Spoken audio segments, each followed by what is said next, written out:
Honam, d'abord, l'inspiration, en tout cas pour ce nom, vient de la langue éveillée ou mina chez nous, qui veut simplement dire vole à mon secours ou bien aide-moi, Honam. Et donc, quand vous entendez même le nom, ça laisse entendre que c'est une solution pour venir en aide à quelqu'un qui est en détresse.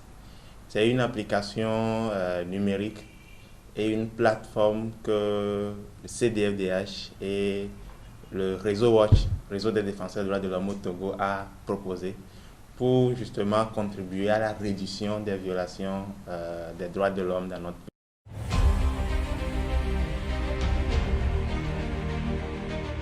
Honam est motivé donc par trois constats. Le premier constat, c'est la recrudescence des cas de violation des droits de l'homme actuellement. Vous voyez que généralement dans notre pays, il y a des violations des droits de l'homme, il y a des violations des droits de la femme, des femmes qui sont victimes de violences domestiques, etc. Il y a d'autres types de violations aussi. Mais nous constatons qu'aujourd'hui, en cette période de Covid, de crise Covid-19, avec les implications de cette crise sur le quotidien des citoyens, il y a encore une recrudescence de certaines violations, dont les violences faites aux femmes. Et la deuxième raison, c'est la difficulté pour les citoyens d'avoir accès aux défenseurs des droits de l'homme, ou du moins aux professionnels qui s'occupent de ces cas de violation. Avant, on constate que les citoyens, du moins les Togolais, n'ont pas cette culture de dénoncer les violations qu'ils ont. Et même avant, ils avaient des difficultés pour venir dans les organisations de défense des droits de l'homme pour dire j'ai été victime de cette situation, je veux briser le silence. Aujourd'hui encore, avec les exigences de distanciation physique, sociale que la crise Covid impose, il est quasiment difficile aux victimes de violations de pouvoir venir dans nos organisations pour se plaindre ou bien pour demander une assistance juridique.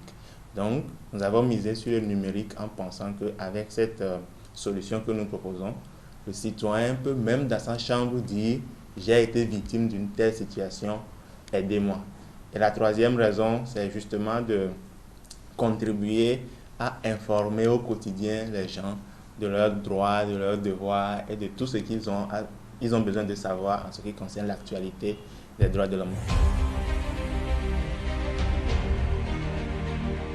Nous pensons que pour le défenseur des droits de l'homme que je suis, nous nous évertuons au quotidien pour permettre aux citoyens, de dénoncer les problèmes dont ils sont victimes, mais aussi de pouvoir leur apporter une certaine assistance. Donc nous pensons que les citoyens qui aujourd'hui entendent parler de cette application, il est important de l'installer.